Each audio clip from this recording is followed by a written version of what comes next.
Hello दोस्तों, आप सभी लोगों का स्वागत है हमारे मिशन करियर एकेडमी में। आज हम 15 प्रैक्टिस सेट जो विवेक सर के द्वारा निकाले गए थे एग्जामपुर के द्वारा, उसका आज हम प्रैक्टिस सेट नंबर 9 देखने वाले हैं।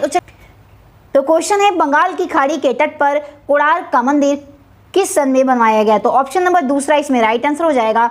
ये 13वीं सदी में बनवाया गया। नेक्स्ट क्वेश्चन है, निम्नलिखित में से कौन सा प्रत्यक्ष कर का उदाहरण नहीं है? ध्यान दीजिएगा। तो ऑप्शन नंबर पहला इसमें मनोरंजन कर ये प्रत्यक्ष कर का उदाहरण नहीं होता है, बाकी ये सभी प्रत्यक्ष कर के उदाहरण दिए हुए हैं। नेक्स्ट क्वेश्चन देखते हैं, संघीय बजट 2023-2024 में कुल पूंजी प्राप्तियां कितनी है? तो ऑप्शन नंबर दूसरा इसमें सही हो जाएगा, यानी कि 18,70,816 करोड़ है। नेक्स्ट क्वेश्चन देखते हैं, देश में क्षेत्रीय हवाई कनेक्टिविटी में सुधार के लिए बजट 2023-2024 में कुल कितने नए हवाई अड्डों के निर्माण की व्यवस्था की गई है? तो ऑप्शन नंबर पहला इसमें राइट आंसर हो जाएगा, यानी कि कुल 50 हवाई अड्डों के निर्माण की व्यवस्था की गई है। नेक्स्ट क्वेश्चन, निम्नलिखित में से क्या गृह मंत्रालय का कर्तव्य नहीं है? ध्यान दीजिएगा, इसमें नहीं पूछा है, तो ऑप्शन नंबर तीसरा इसमें सही हो जाएगा, यानी कि विदेशों से पत्राचार ये गृह मंत्रालय का कर्तव्य नहीं है। क्वेश्चन देखते हैं, भारतीय रिजर्व बैंक का राष्ट्रीयकरण किस वर्ष किया गया? तो ऑप्शन नंबर चौथा इसमें सही हो जाएगा, यानी कि भारतीय बैंक का राष्ट्रीयकरण 1 जनवरी 1949 में किया गया। ऑप्शन नंबर चौथा इसमें सही हो जाएगा। नेक्स्ट क्वेश्चन देखते हैं, निम्नलिखित घटनाओं को कालानुक्रम में व्यवस्थित कीजिए, यानी कि यहाँ पे 3 ऑप्शन दिए हुए, तीनों ऑप्शन में से कौन पहले आया उसके हिसाब से यहाँ पे दिया है ऑप्शन। तो देखते हैं, इसमें पहले दूसरा सही हो जाएगा, यानी कि हरित क्रांति का प्रारंभ हुआ पहले, उसके बाद बैंकों का राष्ट्रीयकरण हुआ और उसके बाद नाबार्ड की स्थापना की गई, यानी कि ऑप्शन नंबर दूसरा सही होगा इसमें, यानी कि दूसरा, तीसरा और पहला इसमें हमारा राइट आंसर हो जाएगा। नेक्स्ट क्वेश्चन देखते हैं, जब सरकार सार्वजनिक क्षेत्र के अधिकांश भाग लगभग 74% के शेयर को निजी क्षेत्र को विक्रय कर देती है तो उसे क्या कहते हैं? तो ऑप्शन नंबर चौथा इसमें राइट आंसर हो जाएगा, उसे सामरिक विनिवेश कहते हैं। ऑप्शन नंबर चौथा इसमें राइट आंसर हो जाएगा। नेक्स्ट क्वेश्चन नंबर हम देखते हैं, भारत में निम्नलिखित में से किस राज्य में सर्वाधिक स्वर्ण भंडार है? ये इंपॉर्टेंट क्वेश्चन है, तो ऑप्शन नंबर पहला इसमें सही हो जाएगा, यानी कि भारत में बिहार राज्य में सर्वाधिक स्वर्ण भंडार है। नेक्स्ट क्वेश्चन, बलपूर्वक लापता संधि पर किस वर्ष हस्ताक्षर किए गए? तो ऑप्शन नंबर इसमें चौथा सही हो जाएगा, यानी कि बलपूर्वक लापता संधि पर 2007 में हस्ताक्षर किए गए। नेक्स्ट क्वेश्चन देख लेते हैं, कलिंग युद्ध किस वर्ष लड़ा गया? तो ऑप्शन नंबर इसमें पहला राइट आंसर हो जाएगा, यानी कि 261 ईसा पूर्व में कलिंग युद्ध लड़ा गया। पहला ऑप्शन सही हो जाएगा। नेक्स्ट क्वेश्चन देखते हैं अब हम, निम्नलिखित में से किसका निर्माण मोहम्मद कुली कुतुब शाह ने करवाया था? तो ऑप्शन नंबर तीसरा इसमें राइट आंसर हो जाएगा, यानी कि 4 मीनार का निर्माण मोहम्मद कुली कुतुब शाह ने करवाया था। नेक्स्ट क्वेश्चन, निम्नलिखित में से कौन सा देश विषुवत रेखा पर स्थित नहीं है? ध्यान दीजिएगा, तो इसमें से राइट आंसर हो जाएगा, यानी कि सेनेगल देश ये विषुवत रेखा पर स्थित नहीं है। ऑप्शन नंबर दूसरा सही हो जाएगा। नेक्स्ट क्वेश्चन देखते हैं, किस राज्य में स्थित कंचनजंगा भारत की सबसे ऊंची चोटी है? ये भी इंपॉर्टेंट क्वेश्चन है, ध्यान दीजिएगा। तो सिक्किम राज्य में स्थित कंचनजंगा ये भारत की सबसे ऊंची चोटी है। ऑप्शन नंबर चौथा इसमें सही हो जाएगा। नेक्स्ट क्वेश्चन देखते हैं, भारत में सबसे लंबी नदी कौन सी है? तो भारत में सबसे लंबी नदी ऑप्शन नंबर तीसरा हो जाएगा, यानी कि गंगा नदी है। नेक्स्ट क्वेश्चन देखते हैं, नेक्स्ट क्वेश्चन है, ईख की अदलसी किस्म की फसल अवधि क्या है? तो ऑप्शन नंबर दूसरा इसमें सही हो जाएगा, यानी कि ईख की अदलसी किस्म की ये फसल 18 माह की फसल की अवधि है। ऑप्शन नंबर दूसरा इसमें सही हो जाएगा। नेक्स्ट क्वेश्चन देखते हैं, 1924 में कांग्रेस के बेलग्राम अधिवेशन के दौरान कांग्रेस के अध्यक्ष कौन थे? तो चौथा इसमें राइट आंसर हो जाएगा, यानी कि 1924 में कांग्रेस के बेलग्राम अधिवेशन के दौरान जो कांग्रेस के अध्यक्ष बनाए गए थे वे थे MK गांधी। ऑप्शन नंबर चौथा इसमें सही हो जाएगा। क्वेश्चन देखते हैं, इनमें से कौन सा भारत के संविधान के निम्नलिखित अनुच्छेद 6 से 14 वर्ष के आयु वर्ग के सभी बच्चों की निःशुल्क और अनिवार्य शिक्षा के अधिकार से संबंधित है? तो ऑप्शन नंबर इसमें दूसरा सही हो जाएगा, यानी कि अनुच्छेद 21A इससे संबंधित है। नेक्स्ट क्वेश्चन देखते हैं, किसने दलित समुदाय के अधिकारों के लिए संघर्ष किया? तो ऑप्शन नंबर तीसरा इसमें सही हो जाएगा, यानी कि भीमराव अंबेडकर ने दलित समुदायों के अधिकारों के लिए संघर्ष किया। ऑप्शन नंबर तीसरा इसमें सही हो जाएगा। नेक्स्ट क्वेश्चन देखते हैं, भारतीय जनता पार्टी की स्थापना किस वर्ष में की गई थी? तो ऑप्शन नंबर चौथा इसमें सही हो जाएगा, यानी कि भारतीय जनता पार्टी की स्थापना 1980 ईस्वी में की गई थी। नेक्स्ट क्वेश्चन देखते हैं, 1990 के दशक के अंत में निम्नलिखित में से कौन सा पद A.S. आनंद के पास था। तो ऑप्शन नंबर दूसरा इसमें सही हो जाएगा, यानी कि 1990 के दशक के अंत में भारत के मुख्य न्यायाधीश का पद A.S. आनंद के पास था। ऑप्शन नंबर दूसरा इसमें सही हो जाएगा।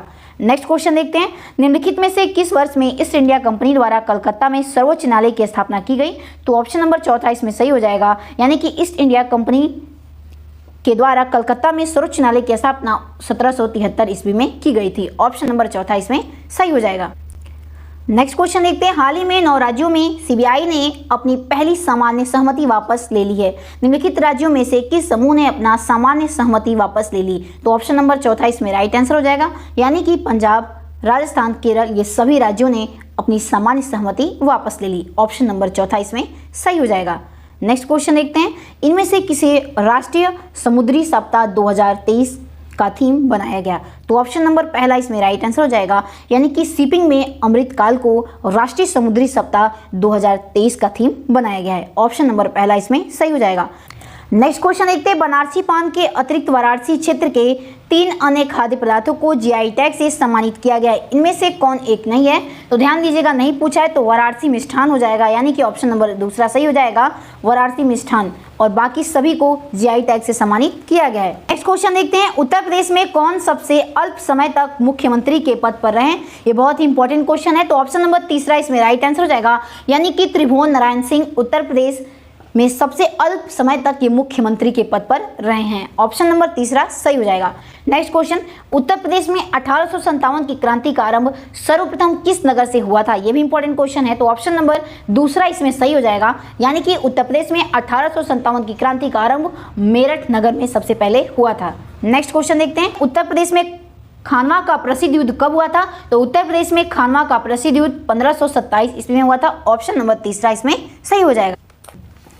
नेक्स्ट क्वेश्चन देखते हैं, उर्दू कविता में फिराक गोरखपुरी के नाम से किसे जाना जाता है? तो ऑप्शन नंबर तीसरा इसमें सही हो जाएगा, यानी कि रघुपति सहाय को उर्दू कविता में इन्हें फिराक गोरखपुर के नाम से जाना जाता है। तीसरा ऑप्शन सही हो जाएगा। नेक्स्ट क्वेश्चन, निम्नलिखित में से कौन आर्थिक गतिविधियों के द्वितीय क्षेत्र के अंतर्गत आता है? तो ऑप्शन नंबर पहला इसमें राइट आंसर हो जाएगा, यानी कि जो बैंकिंग है ये गतिविधियों के दौरान द्वितीय क्षेत्र के अंतर्गत आता है। नेक्स्ट क्वेश्चन, असम राइफल का मुख्यालय कहाँ स्थित है? तो ऑप्शन नंबर दूसरा इसमें राइट आंसर हो जाएगा, यानी कि असम राइफल्स का मुख्यालय शिलांग में स्थित है। नेक्स्ट क्वेश्चन, हरिवंश राय बच्चन द्वारा लिखी गई आखिरी कविता का नाम बताएं? तो ऑप्शन नंबर पहला इसमें राइट आंसर हो जाएगा, यानी कि 1 नवंबर 1984 हरिवंश राय बच्चन के द्वारा लिखी गई आखिरी कविता थी। नेक्स्ट क्वेश्चन, भारतीय संविधान के अनुच्छेद 19 में निम्नलिखित में से कौन सा अधिकार शामिल है? तो ऑप्शन नंबर तीसरा इसमें राइट आंसर हो जाएगा, यानी कि वाक और अभिव्यक्ति की स्वतंत्रता का अधिकार ये भारतीय संविधान के अनुच्छेद 19 में सम्मिलित है। ऑप्शन नंबर तीसरा इसमें सही हो जाएगा। नेक्स्ट क्वेश्चन है हमारा, संयुक्त राष्ट्र मानवाधिकार परिषद का मुख्यालय कहाँ स्थित है? तो ऑप्शन नंबर पहला इसमें राइट आंसर हो जाएगा, संयुक्त राष्ट्र मानवाधिकार परिषद का मुख्यालय जेनेवा में स्थित है। नेक्स्ट क्वेश्चन है, अप्रैल 2023 में निम्नलिखित में से किसे अपनी स्थापना का 50वां वर्ष पूरी कर लिया? तो ऑप्शन नंबर इसमें दूसरा राइट आंसर हो जाएगा, यानी कि प्रोजेक्ट टाइगर ने अप्रैल 2023 में अपनी 50वां स्थापना पूरी कर लिया है। ऑप्शन नंबर दूसरा इसमें सही हो जाएगा। नेक्स्ट क्वेश्चन, नॉरलैंड ने MF हाइड्रा लिक्विड हाइड्रोजन पर चलने वाली विश्व की पहली फेरी आरंभ की है। नॉरलैंड निम्नलिखित में से किस देश की कंपनी है? तो ऑप्शन नंबर तीसरा इसमें सही हो जाएगा, यानी नॉर्वे देश की कंपनी है। तो चलिए अब हिंदी के क्वेश्चन को देखने वाले हैं। अल्प प्राण ध्वनियां स्पर्श व्यंजनों के वर्गीकरण में किस वर्ग से संबंधित हैं? तो ऑप्शन नंबर तीसरा इसमें सही हो जाएगा, ये पहला, तीसरा और पांचवा वर्ग से संबंधित है। नेक्स्ट क्वेश्चन देखते हैं, ढ किस प्रकार की ध्वनि है? तो ऑप्शन नंबर दूसरा इसमें राइट आंसर हो जाएगा, यानी कि ध उत्क्षिप्त प्रकार की ध्वनि है। नेक्स्ट क्वेश्चन, जिसकी ध्वनि केवल मुख से निकाली जाए वे हैं? तो ऑप्शन नंबर चौथा इसमें राइट आंसर हो जाएगा, यानी कि निर्नुनासिक वे स्वर कहलाते हैं जिनकी ध्वनि केवल मुख से निकाली गई हो।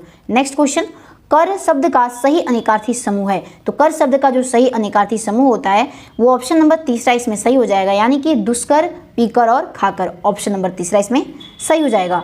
नेक्स्ट क्वेश्चन देखते हैं, निम्नलिखित में से कौन सा वाक्य शुद्ध है? तो ऑप्शन नंबर चौथा इसमें शुद्ध हो जाएगा, वह सचमुच बीमार है, और बाकी सभी इसमें अशुद्ध वाक्य दिए हुए हैं। नेक्स्ट क्वेश्चन देखते हैं, मानक भाषा की दृष्टि से अशुद्ध वर्तनी वाला शब्द पहचानिए? तो ऑप्शन नंबर तीसरा इसमें सही हो जाएगा, यानी कि इसमें अशुद्ध वर्तनी उम्मीद एक अशुद्ध शब्द है इसमें, और बाकी सभी शुद्ध लिखे गए हैं। नेक्स्ट क्वेश्चन, उपयुक्त विलोम शब्द का चयन कीजिए। तो ऑप्शन नंबर चौथा इसमें सही हो जाएगा, यानी कि अनिवार्य का विलोम शब्द होता है ऐच्छिक और वैकल्पिक, यानी कि ऑप्शन नंबर चौथा इसमें सही हो जाएगा। दूसरा व तीसरा दोनों ही सही हैं।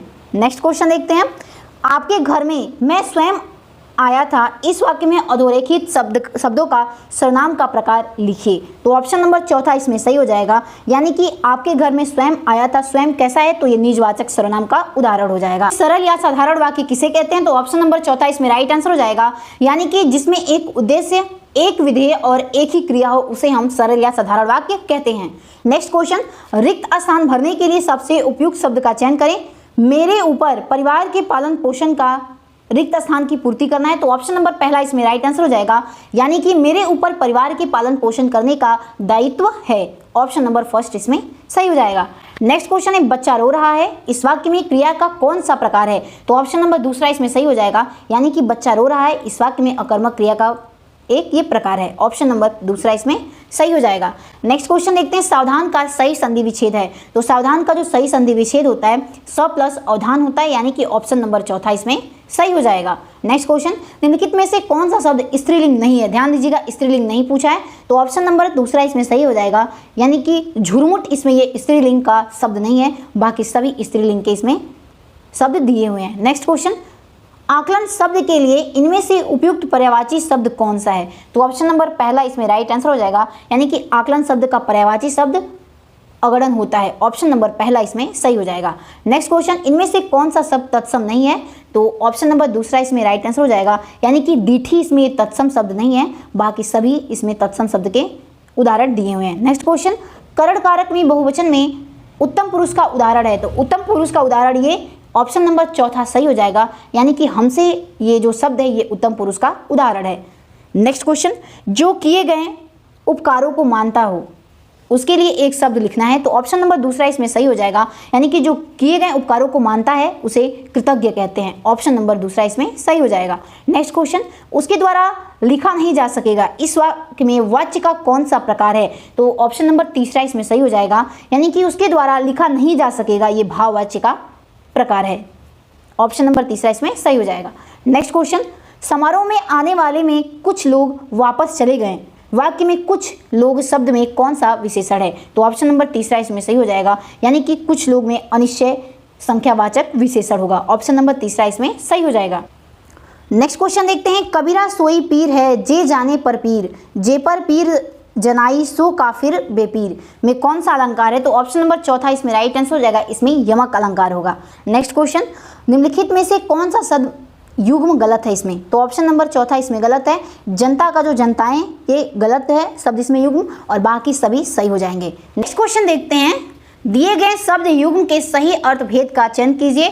एक तरफ सकृत दिया है, एक तरफ सकृत दिया है, तो ऑप्शन नंबर तीसरा इसमें सही हो जाएगा, यानी कि सकृत का मतलब होता है विष्ठा और सकृत का अर्थ होता है एक बार। नेक्स्ट क्वेश्चन, उस विकल्प का चयन करें जो दिए गए मुहावरे का सही अर्थ है। तो 8 आंसू रोना, उस मुहावरे का अर्थ होता है बहुत अधिक विलाप करना, यानी कि ऑप्शन नंबर दूसरा इसमें सही हो जाएगा। नेक्स्ट क्वेश्चन है, मातृहंता में कौन सा समास है। तो ऑप्शन नंबर चौथा इसमें सही हो जाएगा, इसमें तत्पुरुष समास होगा। ऑप्शन नंबर 4 सही हो जाएगा। नेक्स्ट क्वेश्चन, निम्न विकल्पों में से यौवन और गौरव किस तद्धित प्रत्यय के उदाहरण है। तो ऑप्शन नंबर पहला इसमें राइट आंसर हो जाएगा, यानी कि ये भाववाचक तद्धित प्रत्यय के उदाहरण हैं। नेक्स्ट क्वेश्चन देखते हैं, आच्छादन शब्द में कौन सा उपसर्ग है। तो ऑप्शन नंबर तीसरा सही हो जाएगा इसमें, यानी कि इसमें आ उपसर्ग का प्रयोग किया गया है।